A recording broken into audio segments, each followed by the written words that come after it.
So, good evening, one and all. We are to this penultimate day of the online classes being conducted for the postgraduate syllabus of Nagpur University, postgraduate program of Nagpur University for MA Part 1 second semester English, the program which was introduced in the academic session 2020-21. This series of online lectures is being organized by the 4 institutes: J.M. Patel College of Arts, Commerce and Science, Bhandara; Mahila Mahavidyalaya, Nandanvan; Vasantrao Naik Government Institute of Arts and Social Sciences, Nagpur; and Rajkumar Keval Ramani Mahila Mahavidyalaya, Jaripatka, Nagpur. The topic for this session is the presentation will be made on Far From the Madding Crowd by Thomas Hardy, and the resource person for the session is Assistant Professor Ajay Deokate. Sir is working with one of the organizing institutes, that is J.M. Patel College of Arts, Commerce and Science, Bhandara. Sir has done his bachelor's from Nanded University and master's from Pune University. He is NET-SET qualified, and well, NET-SET qualification is another thing, but the important thing is that he is SET qualified from 4 states, for 4 states. That is what is more important. He has qualified the SET exam of other 3 states, other than Maharashtra, and he has got through his NET twice. Then he has presented papers, research papers in the international and national conferences. His area of interest are post-colonial literature, Indian literature. He likes to develop MOOCs, and he is interested in IPR. So on behalf of the participating students and organizers, I welcome sir to this session and hand over the mic to him for his presentation. Over to you, sir. Thank you very much, Dr. Kapil Singh for introducing me. First of all, I will congratulate and extend my sincere thanks to the organizing colleges, Rajkumar Keval Ramani Mahila Mahavidyalaya Zaripatka, Vasantrao Naik Government Institute of Social Sciences, Nagpur, Mahila Mahavidyalaya Nandanvan, Nagpur, and my own college, J.M. Patel College, Bhandara. Also, I will especially extend my thanks to the conveners of this online session, Dr. Sujata Vyas ma'am, Director in charge, VNAJIASS Nagpur. Then Dr. Urmila Dabir madam, Principal, RK Mahila Mahavidyalaya Nagpur. Dr. Vikas Dhomne sir, Principal, JM Patel College, Bhandara. Dr. Vandana Bhagdikar madam, Principal, Mahila Mahavidyalaya Nagpur, and the organizing secretaries, Dr. Kapil Singh sir, Dr. Karthik Panikar sir, Dr. Madhvi Mohuril ma'am, and Dr. Anil Dodevar. In this today's lecture, we are going to discuss a famous novel by Victorian novelist poet Thomas Hardy. Sir, shall I share my screen?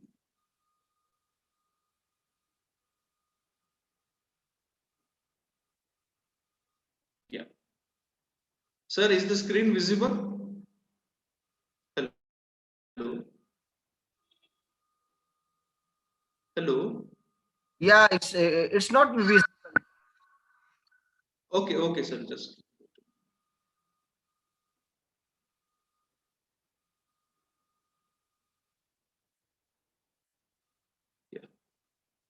Yeah, now it is there. It's visible.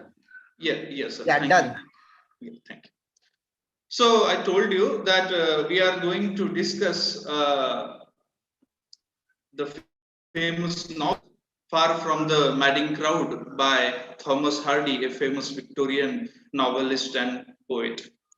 Before we start with the actual novel, first of all, we have to discuss the background topics that were prescribed by the Rashtrasant Tutukudoji Maharaj Nagpur University.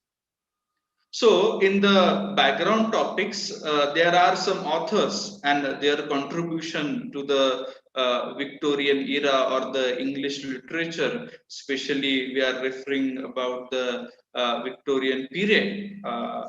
The first author we are going to discuss in the background is George Meredith.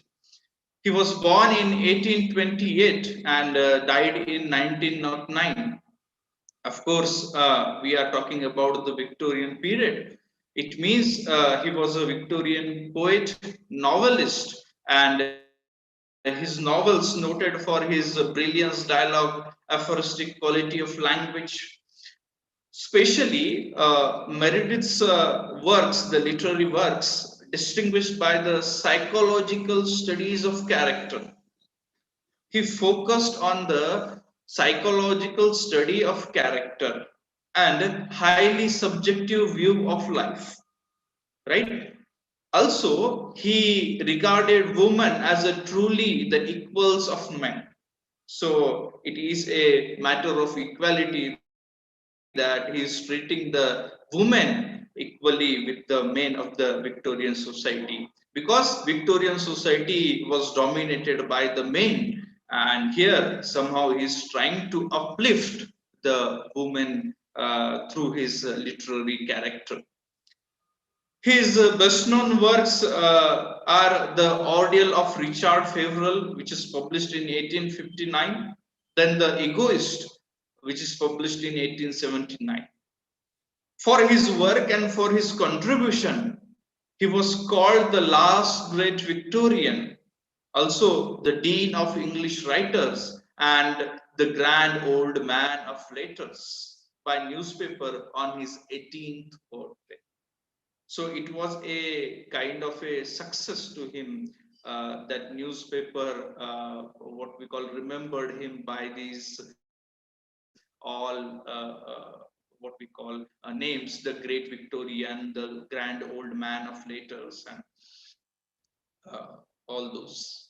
Then he innovated, or he focused on the character's psychology rather than plot.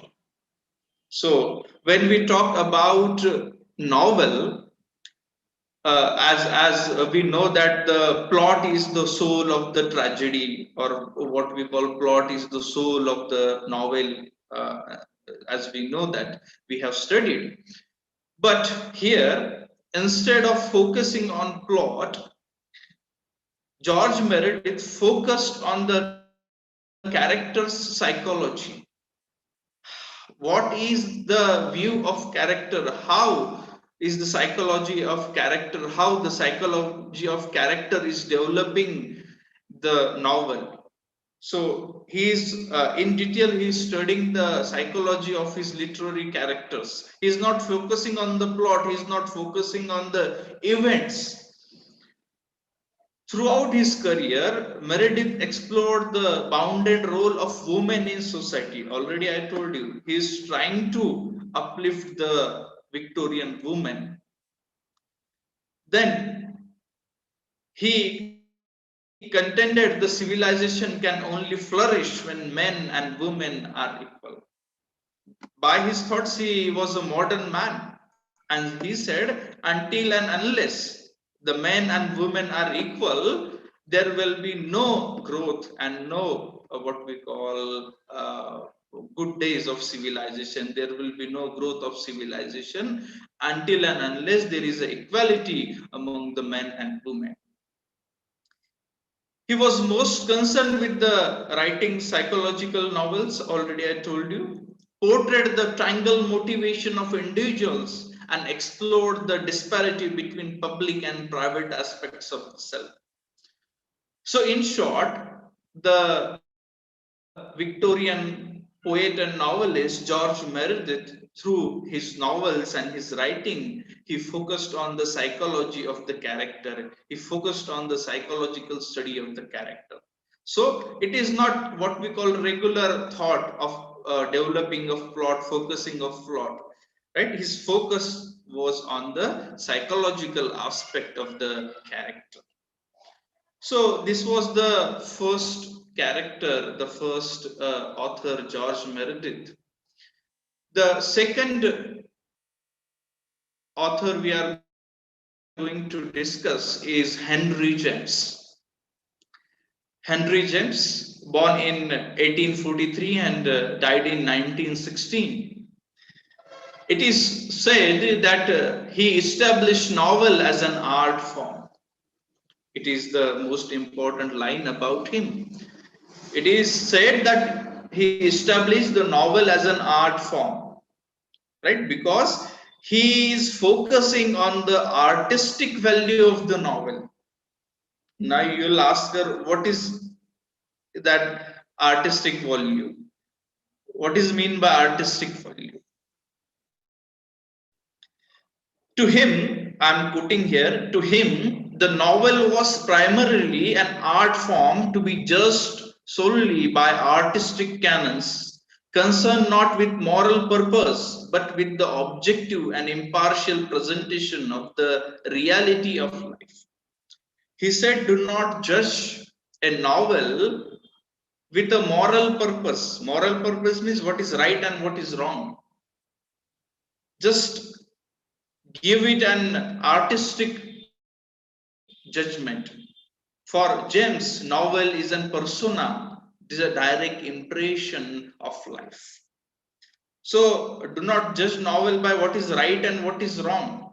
Just try to find out the objective and impartial presentation of reality through that novel.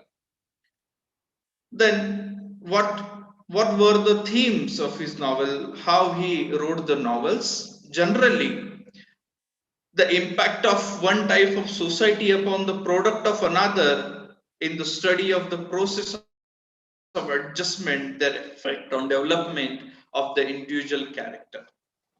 So he was writing that how one society is affecting the another society. He paved the way for technique, or what we call stream of consciousness. We are being a student of English literature, you are well known about this term, stream of consciousness. Again, he developed technique of psychological analysis and dramatic presentation of the impression of his characters. He evolved the technique of presenting his story through the consciousness of a single character. Again, like George Meredith, he's focusing on the psychological analysis, and he evolved the technique of presenting his story through the consciousness of a single character. So he's writing a novel through the point of view of a single character, how his consciousness is, discarding the ambiguity and omniscience of the traditional novelist. So he rejected the traditional methods of writing a novel. He evolved the single point of view technique in the presentation of the impression. The tendency in presentation of the impression, the tendency of modern novel towards greater and greater inwardness has really started from him. So if we compare both the authors, Henry James and George Meredith, they are focusing on the psychological aspect of the character. Then the third character we have, the persona John Watson, 1878 to 1958, was an American psychologist. He was a psychologist, and he is well known for his theory called behaviorism. So what is behaviorism? Psychology as the behaviorist views, often referred as the behaviorist manifesto. So what is actually behaviorism? Behaviorism is a theory which focuses on the behavior instead of thoughts, feelings, or motivation. In the behaviorism, John Watson focused on the behavior, the external movement of the character. So through the behavior of the character, he was studying the character, the works. His famous book, Behaviorism, was published in 1924. W.F. Skinner, another psychologist, believed that while humans and animals do have minds and feelings, it is impossible to know this an internal world. So focusing on behavior is more productive. So for example, if you study the behavior of human, it is easy to know his internal world, his internal thoughts. Behaviorism is the scientific study of human behavior.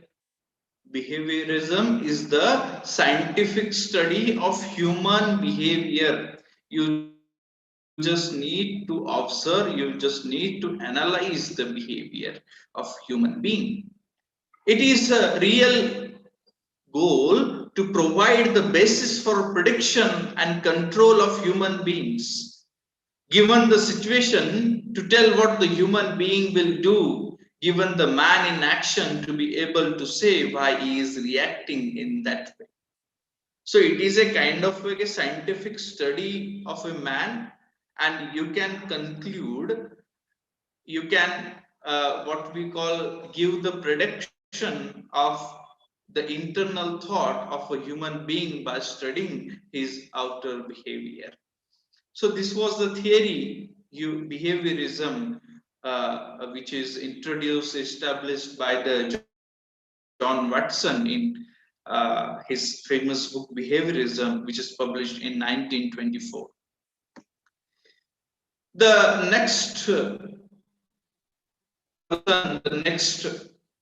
important what we can say writer we are going to discuss is George Gissing, who is born in 1857 and died in 1903.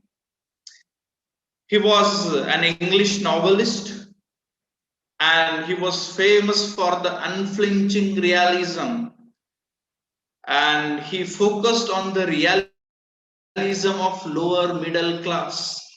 He presented the actual reality of the lower middle class of the Victorian society.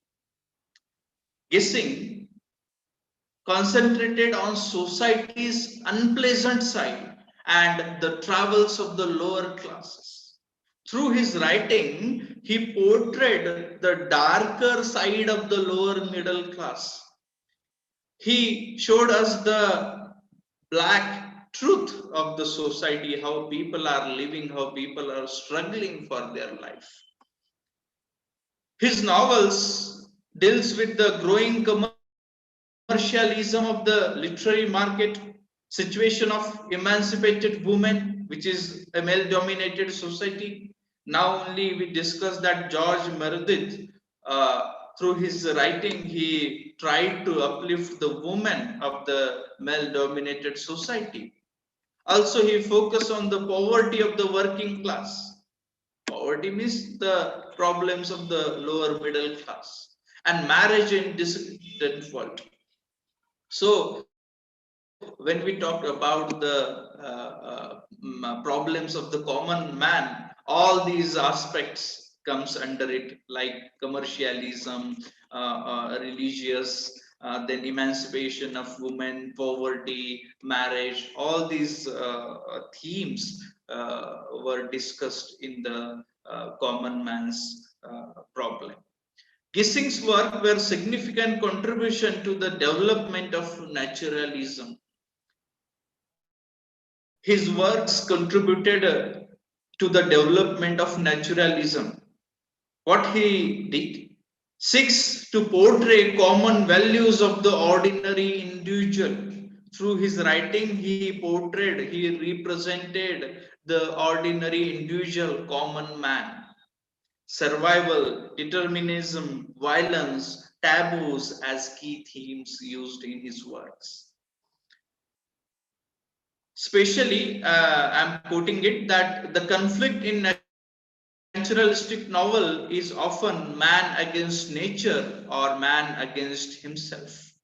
So in the naturalistic writing, there is a conflict between man and nature or man against himself, because man or human being also a part of a nature. So his famous works are the Netherworld, New Group Stud, and the Odd Woman. These are the famous works by George Gibson. Here we have completed the background authors, which is prescribed in the syllabus. Now, before we start with the novel, we have to discuss about the man who has written this beautiful novel, and that man is Thomas Hardy, the writer of Far from the Madding Crowd. He was born in 1840 and died in 1928. He was a Victorian novelist, poet, writer, and he started his career as an architect.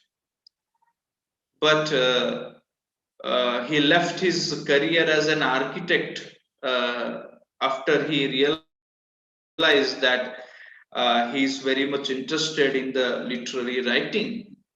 So he has written his first novel. The name of that novel is Desperate Remedies, and he published it anonymously in 1871. He did not publish his name with his first novel. Thomas Hardy rose from lower class rural darkness.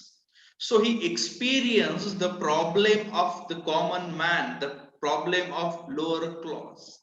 He has witnessed all the darkness of the lower class. That's why very beautifully he represented the problem through his novels. He created a fictional country, Wessex. Whenever we talk about fictional country or fictional place, being a student of English literature, we always remember the fictional place or fictional village, Malgudi, which is created by R.K. Narayan. Like R.K. Narayan, Thomas Hardy created a fictional country called Wessex, and he has written his novel. He used the setting for his novel, this fictional country Wessex. His exploration of its society and history. So he has given the background to this fictional country and he used it in his famous novels. Developments in science, new philosophies, religious faith, growth of a radical politics, working class for social equality and democracy, struggle for a better status for women, and the effects of the First World War. All these are the topics or the themes of his novels. After the publication of his famous, not famous we can say, it was stranded in the scandal, Jude the Obscure, because he portrayed the what we call illegitimate relation through this character, through the Jude the Obscure, this novel. And the people of the Victorian society, the critics criticized him so much for this novel, Jude the Obscure. And after that, he stopped writing the novels and he devoted his rest of life to the poetry. Because because his novel Jude the Obscure was a major scandal in 1895. And then he devoted his life to the poetry. Hardy was a devoted reader of philosophy, scientific texts, Bible, Greek literature. He incorporated much of his knowledge into his own works. So he was a modern man, and he focused on the all areas of knowledge. One of the most profound influence on his thinking was Charles Darwin, and particularly Charles Darwin's emphasis on chance and luck in evolution. Uh, Luck and chance, these are the two main themes of this novel, Far from the Madding Crowd.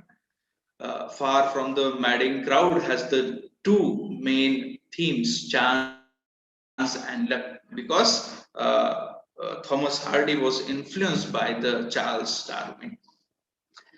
He died in 1928 at the age of 88 years, and venerated as a poet of national and universal importance. His most famous novel include The Return of the Native, Tales of the Ubervilles, and The Mayor of Casterly. He wrote 8 volumes of poetry till the end of his life, because at the end of his life he devoted his life to the poetry.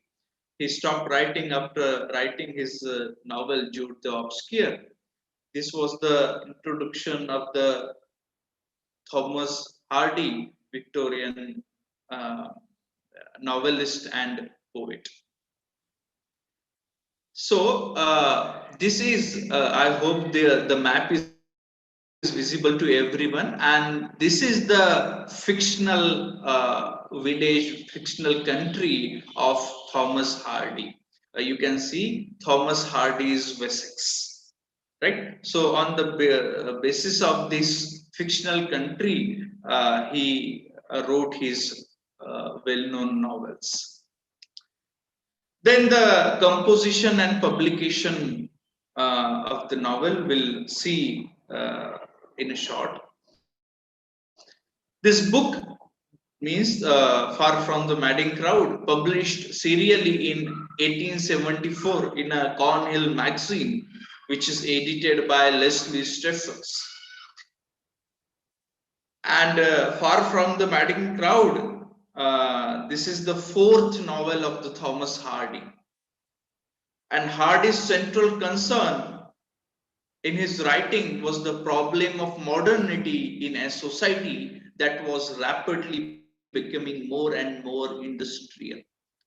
So he is focusing on the industrialization and commercialization of the society and how people are suffering from it.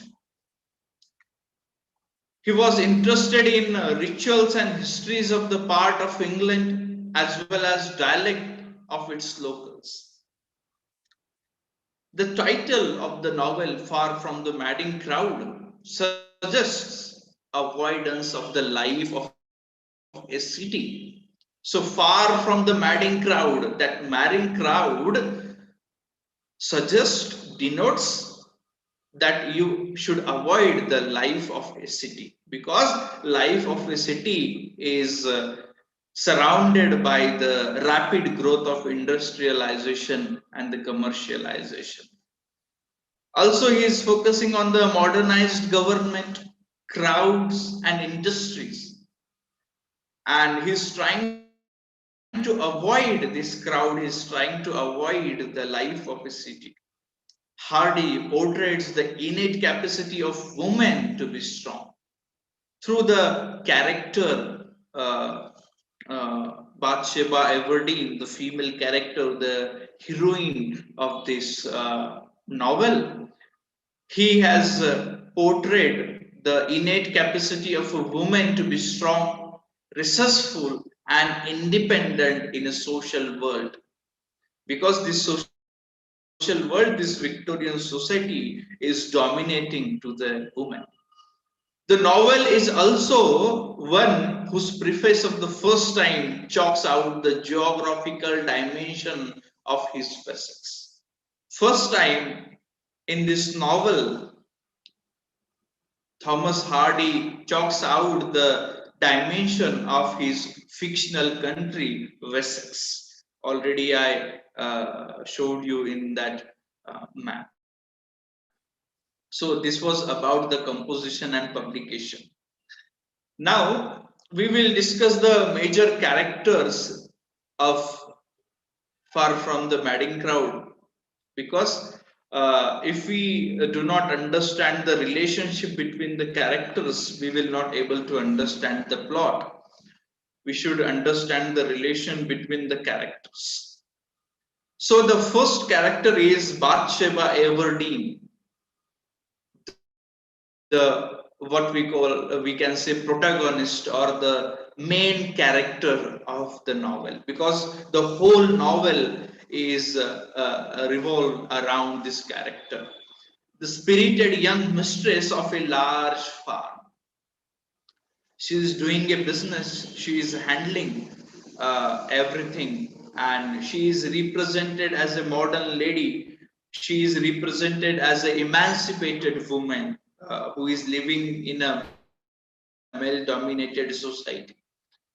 Then the second character, the hero of this novel, Gabriel Oak, one patient, silent, reliable shepherd, suitor of Bathsheba, who is a lover of Bathsheba Everdeen. Then the next character we have William Boldwood, who is a neighbor of Bathsheba, because Bathsheba is handling a farm, a business, and William Boldwood is a neighbor of Bathsheba Everdeen. He is represented as very gentleman and who is in love with Bathsheba. Then the next character, Francis Troy, lover and later husband of Bathsheba, because during the course of this novel, we have seen that Bathsheba got married with the Francis Troy. That's why I told you he is a lover and later husband of Bathsheba. Then the another character is Fanny Robin, runaway maid, because there was a relationship between the Francis Troy and Fanny Robin. They were in love with each other, but Francis Troy betrayed Fanny Robin because of Bathsheba Everdeen, because she was a maid, and he thought that he will get married with Bathsheba Everdeen, and that's why he betrayed to the Fanny Robin. Then we have some minor characters, Mrs. Hurst, Bathsheba's aunt, then Lady Smallbury, Bathsheba's maid, Marian Money, Bathsheba's charwoman, the woman who works in the house, Mrs. Cogan, employed by Bathsheba, a cannibal, young under shepherd to Gabriel, and Benji Penways, Bathsheba's ex-bailiff. So these were the characters of the novel, Far From the Madding Crowd.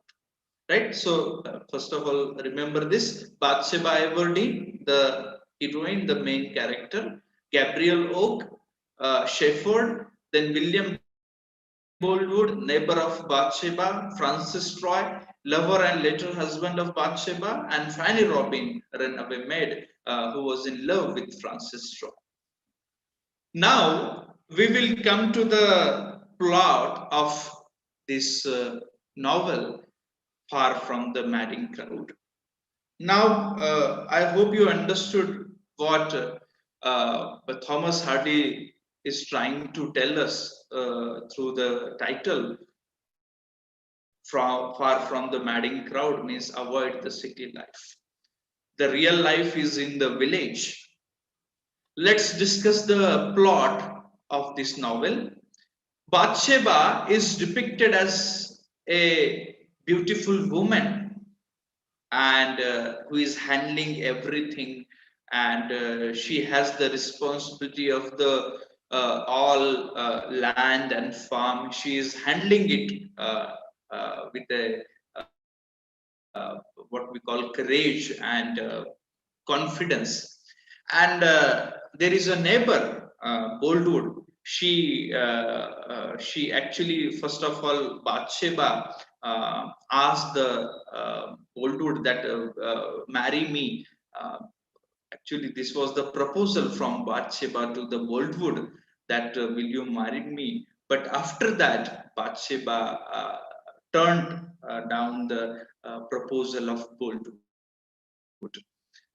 Encouraged thus, and believing that Bathsheba wishes for his attention, Boldwood proposed marriages to her, which she turns down. Already I told you. First, Bathsheba asked Boldwood that, will you marry me?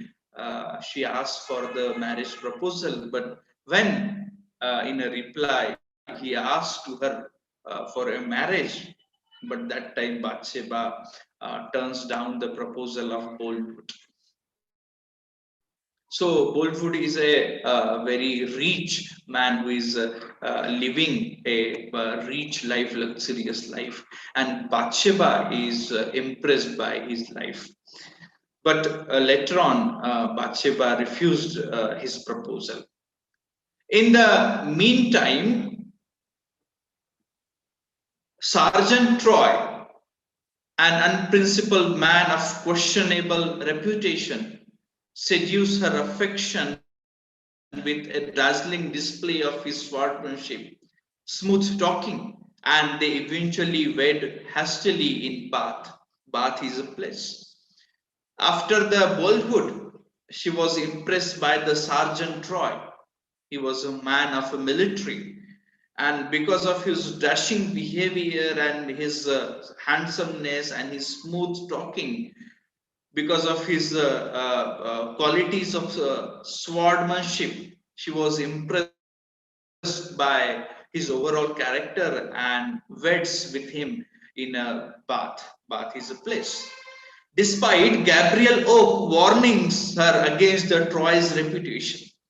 So first of all, you have to understand that the Gabriel Oak, the man of what we call support, because he supported Bathsheba Everdeen till the end of the novel. First of all, when Bathsheba Everdeen met Gabriel Oak, Gabriel Oak proposed to Bathsheba Everdeen for a marriage, but she refused it, and she came back, and she was ruling, she was handling the inherited land property. But during the course, Gabriel Oak lost his ships, and he was helpless, he was jobless, because he lost all the economic sources, and now he was a dependent man. What happened that time? Boldwood tries to buy Troy off when the just 1 minute. Just 1 minute.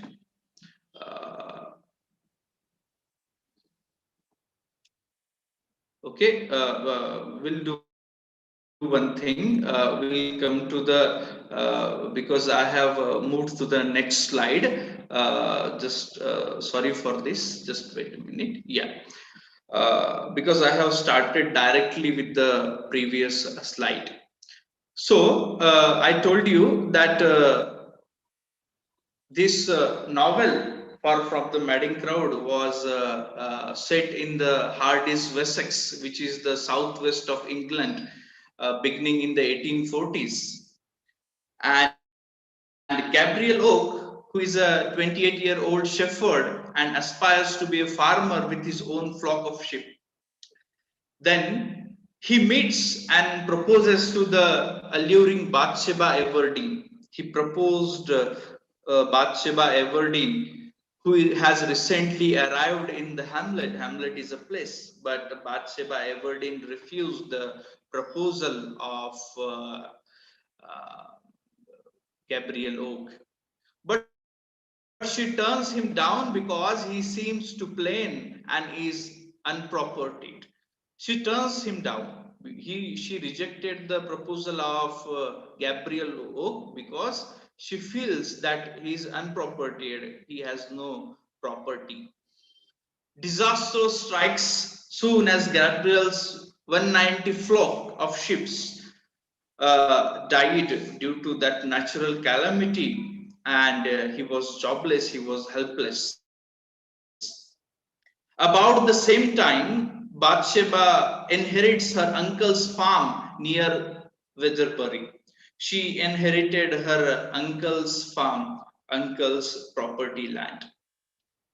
After chancing on her property during a fire and helping her out, Oak is employed by her and eventually becomes the de facto supervisor on her farm in the circumstances. When Gabriel Oak lost his ships and his property, he was working with Bathsheba Everdeen.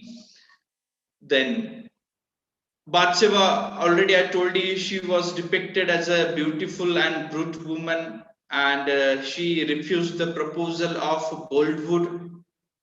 And then she was impressed by the what we call manliness and the what we call skills, swordsmanship skills of Troy, Sergeant Troy, and then she got married with him. But what happened? An important subplot of the novel rests with Fanny Robin, the another female character. Bathsheba's former servant, who has become pregnant by Troy before his marriage with Bathsheba and arrives in extreme poverty at the Castle Bridge Union House to have her baby and to eventually die. Already I told you that Sergeant of Troy married with Bathsheba Everdeen, but the Fanny Robin, who was a former servant of Bathsheba, she was pregnant by this character Troy, and this was the subplot of the novel. And because of this, she thought that that Troy is not a good man, he is not a true man. When the truth is revealed that Troy is a father of Fanny Brown's child. Troy is distressed at the death of his one true love and arranges to have her buried with a headstone listing both their names. And while delivering a child, Fanny Brown died. And when she died, Fanny Troy, the Sergeant Troy, who is distressed and who is in sadness because of his true death of his true love, and he buried her with a headstone listing both their names on that headstone. Troy and Bathsheba have they fallen out, and Troy wanders to the ocean shore, seems to have drowned, but actually is rescued by some boatmen and ends in America. After the death of Fanny Brown, Bathsheba Everdeen, she understood the truth and they broke up. And in that sadness, he wanders to the ocean, and it was heard that he was drowned in the ocean, but few boatmen saved him. Boldwood, the neighbor of Bathsheba Everdeen, now once again proposing Bathsheba for a date when she will marry him, much to her distress, because now she broke up with the Sergeant Troy. Again, Boldwood proposed Bathsheba for the marriage, but what happened next? Troy returns to perform in a traveling act, the sheep fair, and is spotted by the previously fired bailiff, Benji Benbes. And Troy came back to the life of Bathsheba Everdeen. at the Christmas Eve party at Boldwood's, and Boldwood threw a Christmas party, and at that party, Troy turns up. Troy came to that party. People, Bathsheba, Boldwood, Gabriel Oak, thought that Troy drowned in the ocean, but he was saved by boatman, and he came to that party alive. Now, a man driven to madness by his obsession over Bathsheba kills him with a shotgun. And due to the madness, due to the fear of loss of Bathsheba Everdeen, Boldwood, what we call, killed the Troy by a shotgun, right? So he killed it, and during that duel of Boldwood and Sergeant Troy, they killed each other. Means the two suitor, the true lovers, died in that novel. Bathsheba cleanses the body and maintains an overnight vigil with it, then arranges for it to be buried beside Fanny. And Bathsheba cleanses the body because she was covered with that for Sergeant Troy's body. She was near to him, and she cleanses herself and arranges to bury his dead body beside the tomb of Fanny Brown. Boldwood goes to jail. Boldwood, because he killed, Boldwood killed Sergeant Troy, and because of that, Boldwood goes to jail. Oak at last marries Bathsheba, now a much sober and less lively person. Gabriel Oak, at the end, he was there, only person to take care of Bathsheba Everdeen, and he got married with the uh, Bathsheba Everdeen at the end. So this was the story of Thomas Hardy's Far from the Madding Crowd. Now we will discuss the title, how this title is what we call taken by the Thomas Hardy. The title Far from the Madding Crowd comes from Thomas Gray's famous 18th century poem, Elegy written in a country churchyard. And this title is taken from this poem. The lines are like, far from the madding crowd, ignorable strife, their sober wishes never learn to stray. Along the cool sequester well of life, they kept the noiseless tenor of their way. So this was the source of the title of Thomas Hardy's famous novel, Far from the Madding Crowd. Now we will discuss the different important themes in the novel. The first is chance, because already I told you that Thomas Hardy was influenced by Charles Darwin and his principle of chance. And here is the main important theme, chance. Chance plays a shaping role in the lives of Bathsheba Everdeen, who is suddenly raised from being a penniless woman to the owner of Wheatbury Farm, because she inherited the property from her uncle. First of all, at the beginning of the novel, she was a penniless woman, but all of a sudden, she inherited the land and she became the landlady. It is this chance which leads to Oak losing his status as an independent farmer, and yet is changed again, which leads him on to become the bailiff of his sweetheart's farm. Because when first time Gabriel Oak met Bathsheba Everdeen, she refused the proposal of Gabriel Oak. That time he was an independent farmer. He had 200, almost 200 ships, but due to the natural calamity, he lost his ship and he started working on the other's farm. And when he was searching for a job, he found out the job at the Wheatbury farm, which was owned by the Bathsheba Everdeen. It is a mischance which takes Fanny Robin to the wrong church on her marriage day and eventually leads to her suffering and death. Fanny Robin and Sgt Troy, they were going to marry, but Fanny Robin did not reach at the right church and she lost the moment of that marriage. And later on, she suffered a lot and faced the death while delivering a child.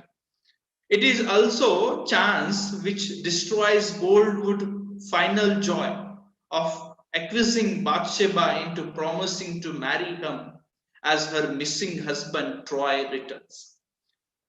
Because Boldwood thought that Troy is no more and now he is able to what we call propose Bathsheba. But when at the Christmas party Troy came back, he feel jealous, and in that jealousy he killed Troy and he goes to the jail. Now Gabriel Oak is alone to take care of Bathsheba Everdeen, and he is there to help her. The next important theme is unrequited love.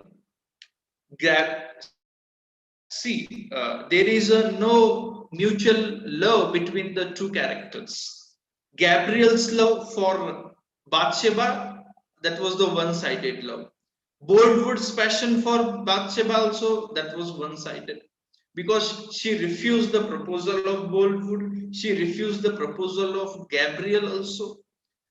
Bathsheba's misplaced love for Troy and finally poor Fanny's innocent love for Troy illustrate this theme. But here, Fanny's love for Troy also, which is unrequited, which is unfulfilled.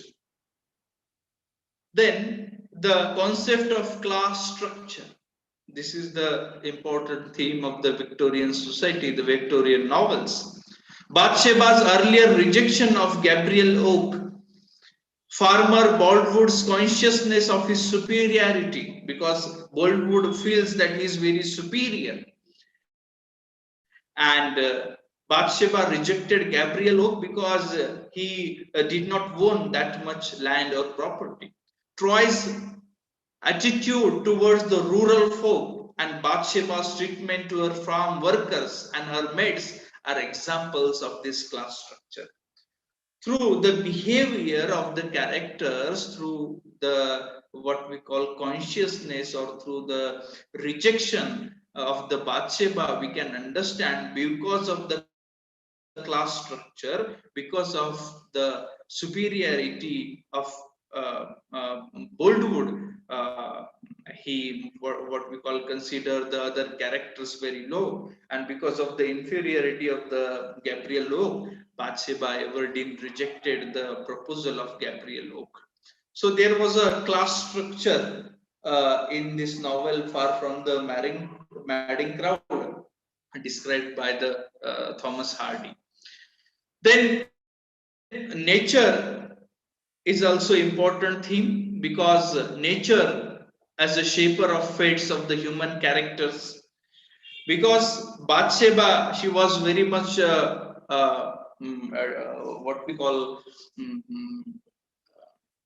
dedicated to the farming, and she was totally devoted to it.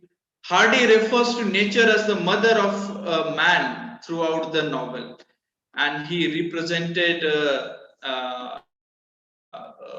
nature as a mother, land as a mother, right? It is very important because he shows mother as a playing role of nature.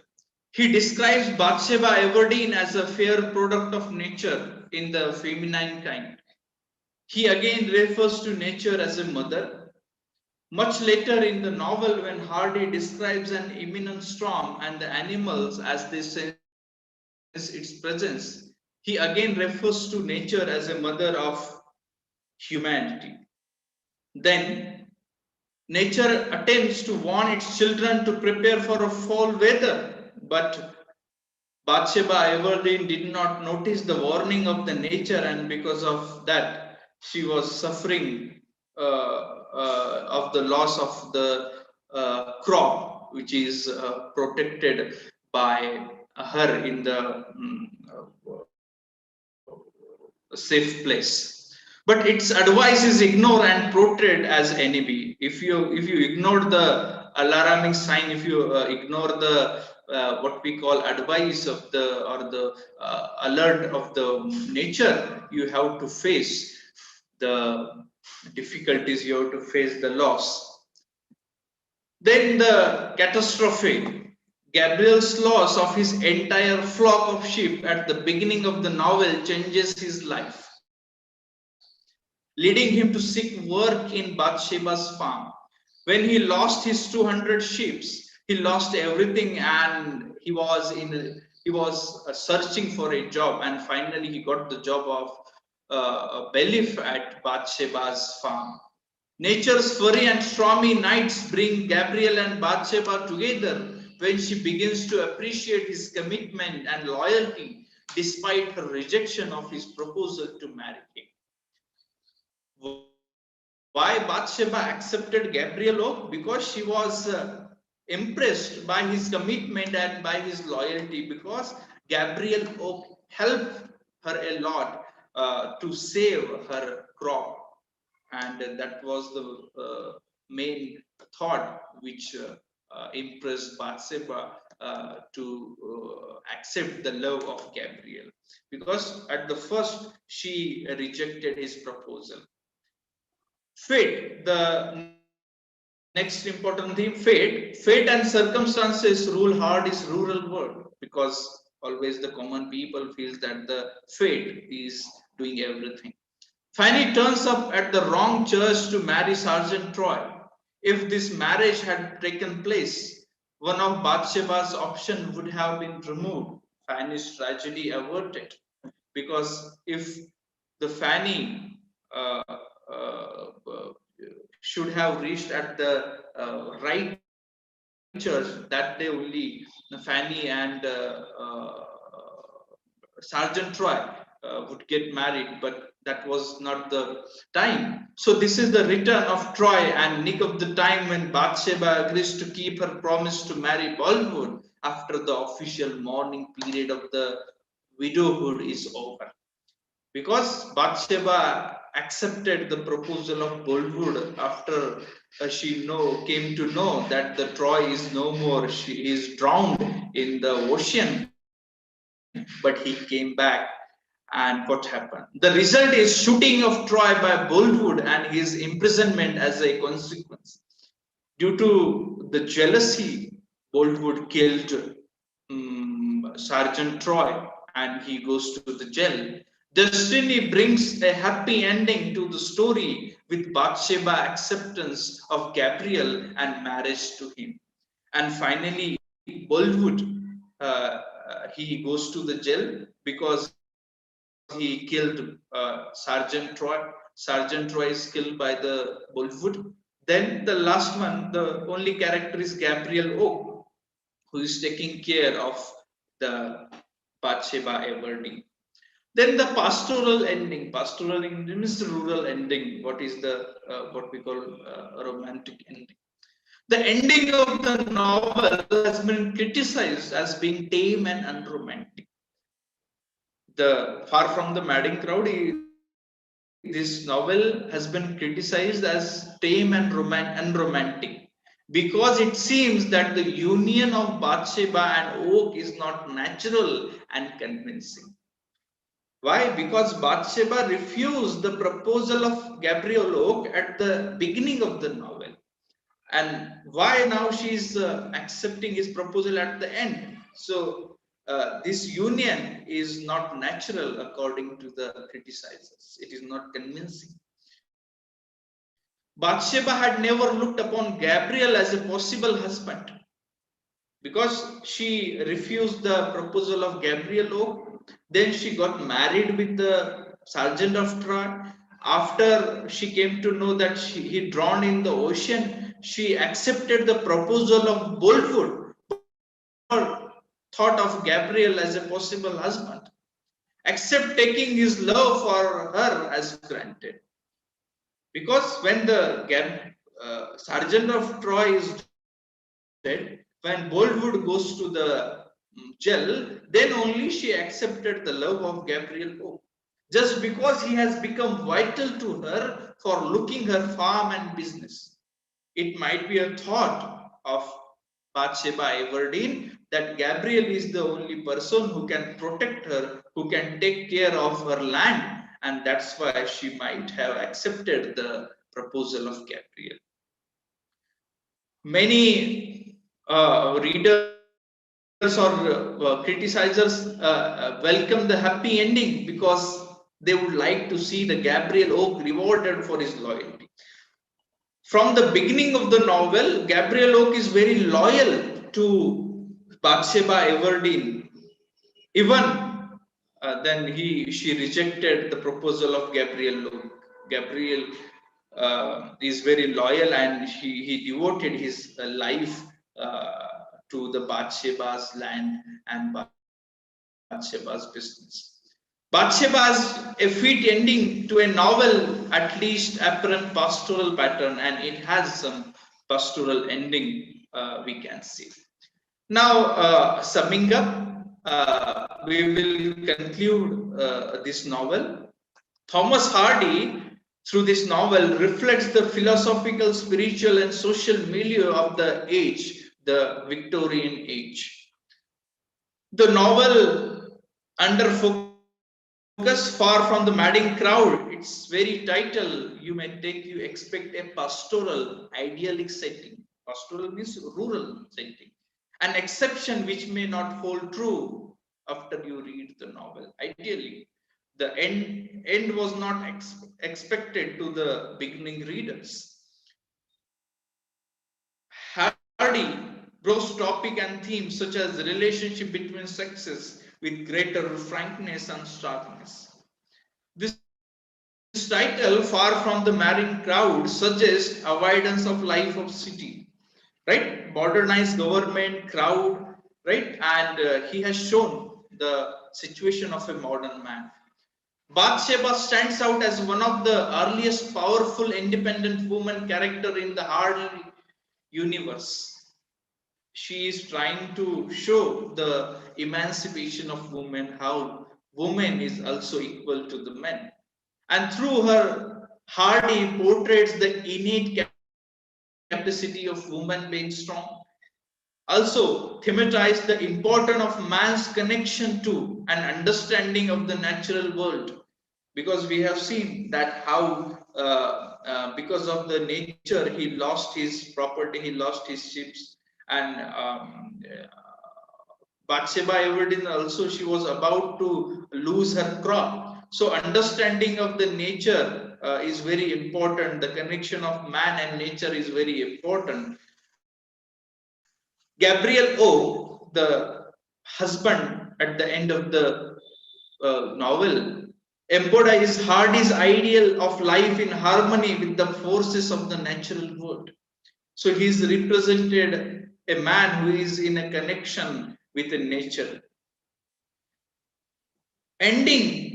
At the ending, both the suitors, Boldwood and Troy, in a single bullet, they killed each other. Killed each other means because Boldwood killed Troy shot dead, and he goes to the jail. So in a single bullet, these two suitors are no more to experience the love of Bathsheba Everdeen.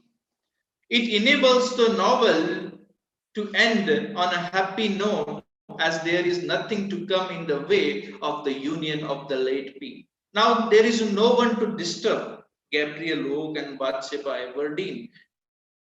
Now their union is destined, it is fixed, because Bathsheba Everdeen thought that he is the man who can handle everything. Maybe she realized the real love of Gabriel Oak because he was very loyal. The happy ending after a series of tragic events makes almost everything turn out for the best of the protagonist. We may recall here Thomas Hardy's wise observation on writing. Here I'm quoting the one line, one thought, which is given by the Thomas Hardy. The whole secret of fiction and the drama in the constructional part lies in the adjustment of things unusual to the things eternal and universal. So through this line, we can understand how the adjustment is done by the Thomas Hardy to end this novel on a happy note.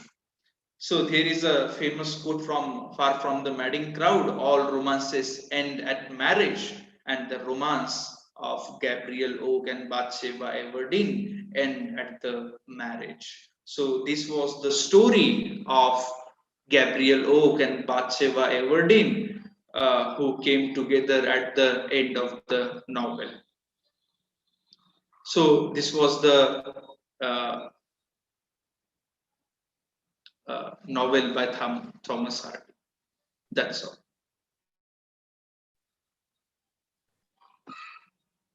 Thank you, sir. Yeah. Yeah. So on behalf of the organizers and all the students, I'm really thankful to you, sir. Sir started with the background writers and how they have contributed to the literature of Victorian age, the changes in the literature that we have seen during that era. That is what was discussed in the initial part of the presentation. After that, he gave us background to the main writer, that is Thomas Hardy.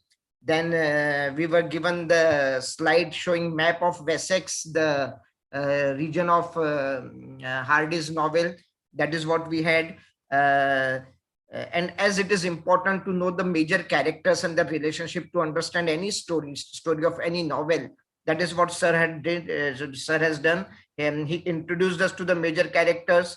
Relationship between the characters was told to us, and then how that relationship developed into the plot of the novel. The story was summarized, and the different theme, the theme of chance is there, fate is there, and nature was there, class structure, and unfulfilled love. Perhaps these themes, they keep on repeating in the works of Thomas Hardy. And from after that, we were taken to the pastoral ending, and how the readers are divided on the ending of the novel. Some are happy with the ending, with the happy ending, and some are not. So that is how is there. And after that, sir summed up the different aspects of the novel, and how these aspects coming together have given this wonderful novel, Far From the Madding Crowd by Thomas Hardy. So I'm sure that the slides by the sir, which will be available on the YouTube for you to go through again and again, they will help you for the exam which is to be taken by MCQ pattern. So it will be beneficial to you from your examination point of view as well. And now you are aware of the story of the novel. You can go through it once again and go through the slides which sir has prepared for you. So once again, a big thank you, sir. And thank you, sir. Thank you. On behalf of the organizers, and I announce that the session for the day is over. Thank you, sir. And now you are aware of the story of the novel. You can